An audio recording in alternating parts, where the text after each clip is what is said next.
Tick, tick, tick. An antique clock sang its rhythm. Within a luxurious meeting room, an accord was about to be made. The negotiating parties included the Union of Terror and the Grand Duchy of Gallibello.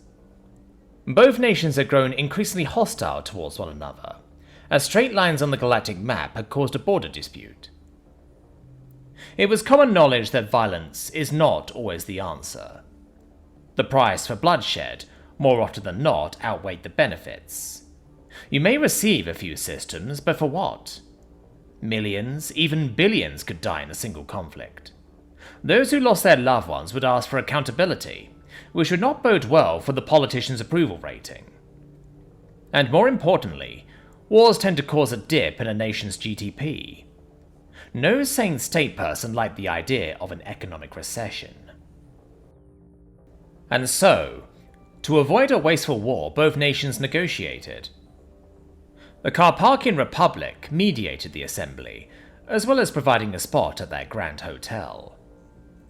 And yet, despite being mediated by a third party, despite being held in a room designed to ease hostilities with its grandeur, and despite both sides having no desire for aggression, tensions still persisted within the atmosphere of the chamber. Nobody was willing to budge. The Terran ambassador, Cyrus Rodriguez, sat at one side of the table with his entourage. His posture was firm. Across the table, Gullible Moros, the serpent-like ducal envoy, seated straight alongside his assistants. He maintained a fierce eye contact with the human ambassador. The uneasiness remained until suddenly it was disrupted by the avian Carpathian diplomat. "Perhaps the Terran side could readjust their demands?" the diplomat uttered. Tiredness was evident in her voice. "Very well," Cyrus spoke. "We are willing to compromise as long as we maintain our possession of the Gallibello system." Confusion reigned over the Gallibello's envoy. Understandably, as the Gallibello system was exceptionally unexceptional. It boasted no resources of note.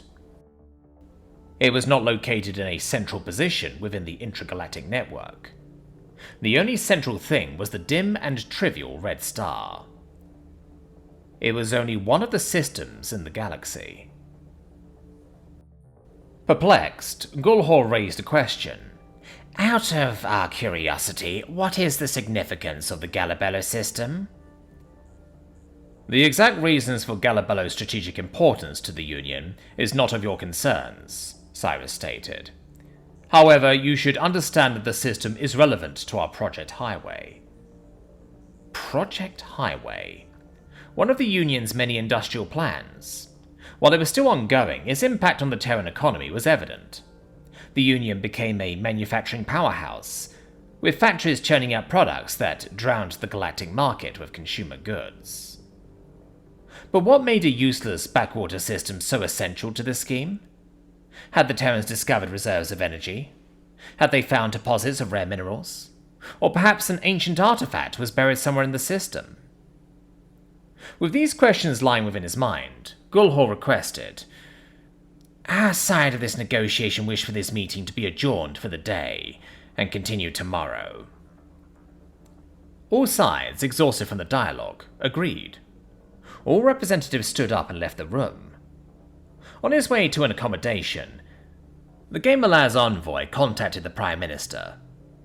They conversed on all possibilities for the Gallibello system, and reimagined how the disputed systems could be incorporated into their plans. Perhaps the planetary bodies could be surveyed for exotic elements. Maybe Gallibello's sun emitted a special kind of radiation. Or possibly, the debris within the system contained precursor technologies. Regardless of the possibilities, their perception had changed. Tick, tick, tick. An antique clock continued its rhythm. Another day, another meeting. All sides of the negotiation sat down at their respective sides. The air of tension began to build up once more. After a simple greeting, the Carpakian diplomat opened the mediation enthusiastically. Well, at least more than previously.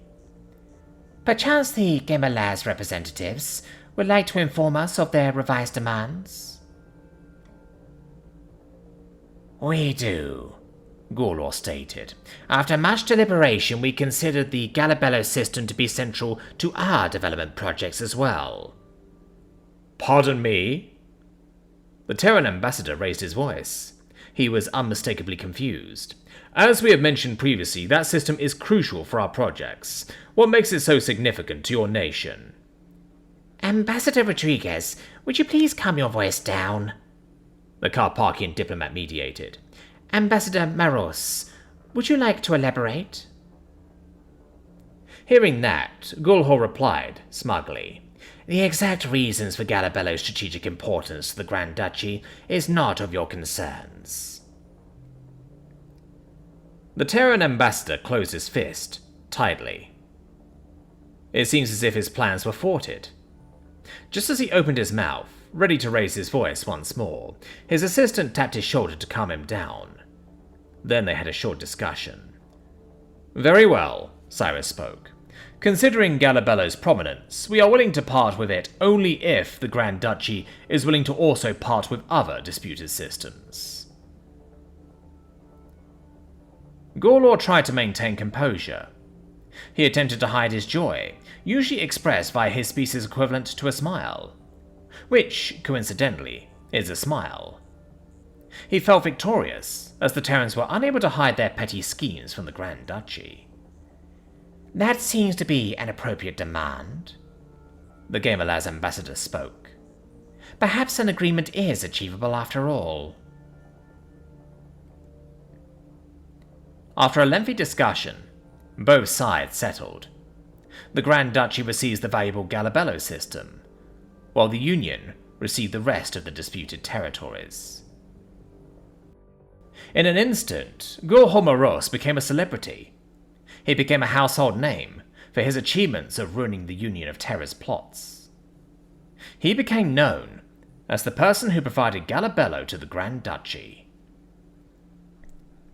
10 years after the agreement. Tick, tick, tick. A different antique clock sang its rhythm with a Gemalaz accent. In an office in the Gallibello system, Gullible sat at his desk, his face pressed into the table, overwhelmed. A few years after the agreement, the ducal government followed through with their revised plans. They tried to explore the system for energy reserves. Nothing. They tried to find any rare mineral deposits. Nothing. They tried to excavate to find any ancient artifacts. Still nothing. The only thing they managed to build in the system was a glorified warehouse. On the Terran side, however, their systems flourished. They managed to find plentiful reserves of resources for their Project Highway. New companies, both private and government-owned, were set up and extracted the area's boundless deposits. Some strategic systems were transformed into logistics hubs that could deliver goods swiftly to the Union's trade partners. After seeing what a failure the deal had turned out, the ducal cabinet was displeased. They repositioned Gullible as the governor for the Gallibello system. Fortunately for him, he had nothing much to do in this assignment. Unfortunately for him, he had nothing much to do in this assignment. And now, he could only waste away in his office, wondering when things went wrong. If only, back then, he knew that there was no Gullible written on the ceiling.